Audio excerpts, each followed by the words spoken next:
महाराज, शिव जी का एक स्वरूप नटराज है। इस स्वरूप का क्या रहस्य है? देखिए, यूं तो महादेव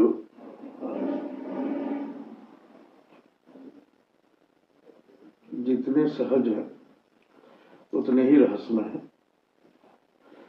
अगर वो आशुतोष है तो प्रलयकर भी है। भगवान शिव का जो नटराज रूप है, आपने कभी जल्दी मंदिर में से नहीं देखा। इतना उत्कृष्ट रूप और कभी मंदिर में पूजित नहीं हुआ। लोग कहते सब तो घरों में भी नहीं रखना चाहिए। हाँ, कुछ संगीतज्ञों के यहाँ हमने नटराज की प्रतिमाएं जरूर देखी है। भगवान नटराज का बड़ा विशद वर्णन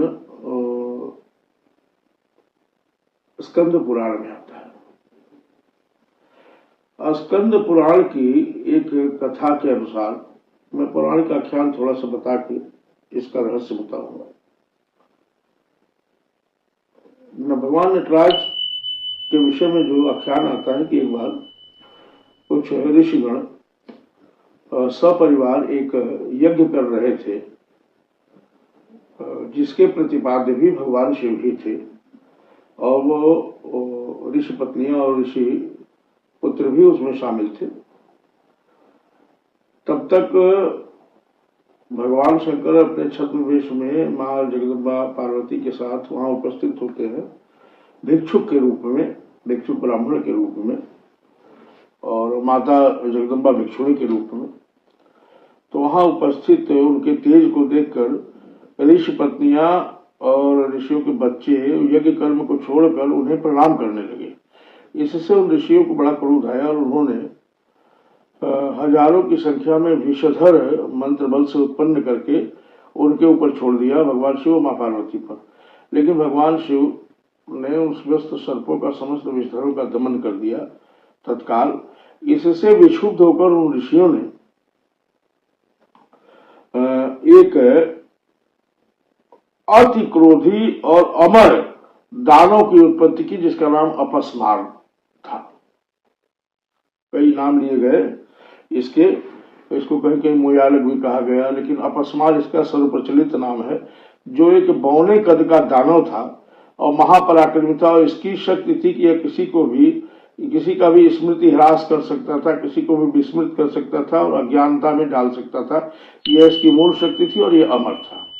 अब अपस्मार उत्पन्न हो गया और उसने अपनी दिव्य शक्ति जो उसको प्राप्त थी, एक तो अमरता प्राप्त थी, दूसरे उसे विस्मृति और भ्रम की मूल शक्ति प्राप्त थी, किसी को विस्मृत और भ्रमित करने की। उसने भगवती पार्वती पर अपने उस बल का प्रयोग किया और भगवती पार्वती भ्रमित होकर के अचेत हो गई, भ्रम में पड़ गई, उन्माद में आ गई।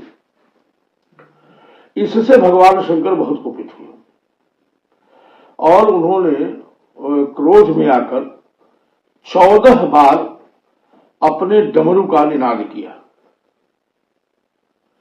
इस 14 बार के डमरू निनाद से अपस्मार अचेत होकर स्वयं धरती पर गिर पड़ा।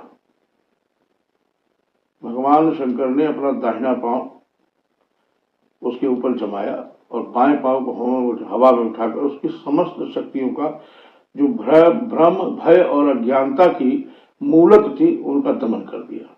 यही स्वरूप भगवान का नटराज के रूप में प्रतिष्ठित हुआ। भगवान के इस मूल स्वरूप को देखकर ऋषिगण बड़े प्रसन्न हुए और उन्होंने कहा कि इस दानव को सदैव के लिए इसी अवस्था में रखिए। तो भगवान शंकर वहां स्थिर हो गए। नृत्य करते हुए स्थिर होना भगवान शंकर के ही बस की बात है। यह भगवान शंकर की जो मुद्रा है वो अंजलि मुद्रा कहलाई। इस प्रकार यह भगवान नटराज का अवतार हुआ। यह जो दानव उत्पन्न हुआ, इसे शास्त्रों में आलस्य, प्रमाद और उन्माद का मूल कारक माना गया है, अज्ञान का मूल कारक माना गया है। अब ध्यान देने की बात यह है कि भगवान शिव के डमरू से जो 14 निनाद उत्पन्न हुए, इसी को आधार मानकर महर्षि पाणिनि ने अष्टाध्यायी के माहेश्वर सूत्र की रचना की। जिससे आज हम कुछ भी बोलने, सुनने, समझने में समर्थ हैं।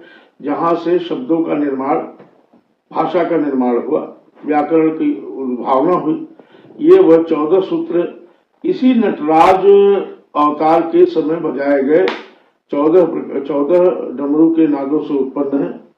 और अपस्मार का वध, कभी कभी शंका होती भाई शिव तो समर्थ क्यों नहीं वध के, तो पहले बार तो ऋषियों के वाक्य को वो गलत नहीं कर सकते थे। उन्होंने क्योंकि भगवान शिव के ही सारे भक्त थे और शिव अभिषेक ही यज्ञ हो रहा था, तो उससे ही वो उत्पन्न था। इसलिए उन्होंने उस अमरत्व के, ऋषियों के अमरत्व के दिए हुए वरदान को नष्ट न करते हुए उसका केवल दमन किया, वध नहीं किया। अगर वो उसका वध कर देते तो संसार से उपेक्षा का लोप हो जाता और जो विद्यार्थी शिक्षा के प्रति तपस्या का भाव रखते हैं वह आसानी से शिक्षा पाने लगते और शिक्षा की उपेक्षा हो जाती। उपेक्षा का लोप न होने पाए, इसके नाते अपस्मार आज भी श्री नटराज के पैरों के नीचे दबा हुआ अर्धमृत अवस्था में अधीनताहीनता का अनुभव करता है। इसीलिए भगवान शिव जहां एक तरफ भय, भ्रम व अज्ञानता का निवारण करते हैं, वही दूसरी तरफ विद्या प्रदायक भी है। और एक बात और बड़ी उसकी है कि आज भी आयुर्वेद की भाषा में मिर्गी एक रोग होता है, जिसको आज भी आयुर्वेद की भाषा में, संस्कृत भाषा में अपस्मार ही कहते हैं, जो कि अपस्मार राक्षस के मूल शक्तियों का आज भी प्रभाव दिखाता है। और योग में, जो अष्टांगिक योग में योगासन है, उन योगासनों में नटराजासन एक महत्वपूर्ण आसन है, जिसके नियमित प्रयोग से किसी भी प्रकार की मृगी रोग हो, मानसिक उन्माद का रोग हो अथवा भय भ्रम से जुड़ी हुई, मूर्छा से जुड़ी हुई कोई बीमारी हो, उसके नियमित आसन से निश्चित रूप से उसमें लाभ मिलता है और रोग का शमन होता है। यह है भगवान नटराज का मूल रहस्य। भयंकर ज्वालाओं से लिप्त, क्रोध को शमन करते हुए भी संसार का कल्याण करने वाले भगवान नटराज का यह रूप हम सभी के लिए कल्याणकारी हो।